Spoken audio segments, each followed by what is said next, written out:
പാലക്കാട് സംഭവിച്ചതുപോലെ ഈ കോൺഗ്രസിൽ നിന്ന് ആരെങ്കിലും അടർത്തിയെടുക്കും അങ്ങനെ ഒരു ആശങ്കയൊക്കെ ഉണ്ടോ? അല്ല, അവരുടെ ഗതികേട് പാലക്കാട് അവർക്ക് അതുപോലെ ഗതികേടുണ്ടായത് അവർ നിലമ്പൂരിലും ഗതികേട് അതാണ്. അത് അവരെ ആവർത്തിക്കേണ്ടത് അവരുടെ വിധി കണ്ടല്ലോ, നിങ്ങൾ കണ്ടതല്ലേ പാലക്കാട്.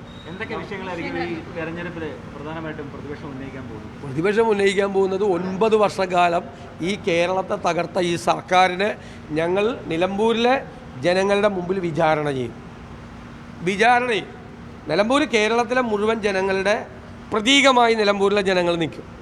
അവരുടെ മുന്നിൽ ഈ സർക്കാരിനെ ഞങ്ങൾ ജനങ്ങളുടെ മനസ്സാക്ഷിയുടെ കോടതിയിൽ ഞങ്ങൾ വിചാരണ ചെയ്യും. അതിൻ്റെ റിസൾട്ട് വരും. അതോടൊപ്പം തന്നെ അൻവർ ഉന്നയിച്ച അതേ വിഷയങ്ങൾ കൂടി പ്രതിപക്ഷം UDF-ന്റെ നേതൃത്വത്തിൽ ആരൊക്കെയെന്ന് നിങ്ങൾക്ക് അറിയില്ല ഇതുവരെ.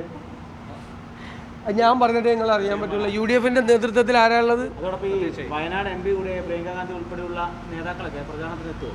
സാധാരണ ദേശീയ നേതാക്കൾ ഉപതെരഞ്ഞെടുപ്പിൽ പ്രചരണത്തിൽ എത്താറില്ല. ശ്രീമതി പ്രിയങ്ക ഗാന്ധിയുടെ നിയോജക മണ്ഡലത്തിൽ നിലമ്പൂർ എന്നുള്ളതുകൊണ്ട് ഞങ്ങൾ അതിനെക്കുറിച്ച് എടുത്തിട്ടില്ല. സാധാരണ ഗതിയിൽ ഉപതെരഞ്ഞെടുപ്പിൽ ദേശീയ നേതാക്കൾ വരാം കേരളത്തിൽ കോൺഗ്രസിൻ്റെ. പക്ഷേ ഇത് അവരുടെ നിയോജകമണ്ഡലം ആയതുകൊണ്ട് നമ്മളിത് ചർച്ച ചെയ്യും. AICC അൻവർ ഉന്നയിച്ച വിഷയങ്ങളുണ്ടല്ലോ, നേരത്തെ തന്നെ പ്രതിപക്ഷം ആ വിഷയങ്ങൾ തീർച്ചയായിട്ടും ഞങ്ങൾ ഉറപ്പായിട്ടും അതെല്ലാം ചർച്ച ചെയ്യപ്പെടും. വളരെ ഗൗരവതരമായ അഴിമതി ആരോപണങ്ങൾ ഉൾപ്പെടെ. പിന്നെ ഇപ്പം മലപ്പുറം ജില്ലയിലുള്ള ഹൈവേ തകർന്നു വീണത് ആദ്യം തുടക്കത്തിൽ, ബാക്കി ഇപ്പം എല്ലാ ജില്ലയിലും ആയിട്ടുണ്ട്. അപ്പോൾ അവിടെ മാത്രമാണെന്നല്ലേ, അവിടെ നിന്നാണല്ലോ തുടങ്ങിയത്. അപ്പോൾ അതെല്ലാം ചർച്ച ചെയ്യപ്പെടുമല്ലോ. വികസന കാര്യങ്ങൾ ഉൾപ്പെടെ എല്ലാ കാര്യങ്ങളും ചർച്ച ചെയ്യും. ഇല്ലല്ലോ, തുടങ്ങിയില്ലല്ലോ. അത് നമ്മൾ ആ സമയമാകുമ്പോൾ പറയാം.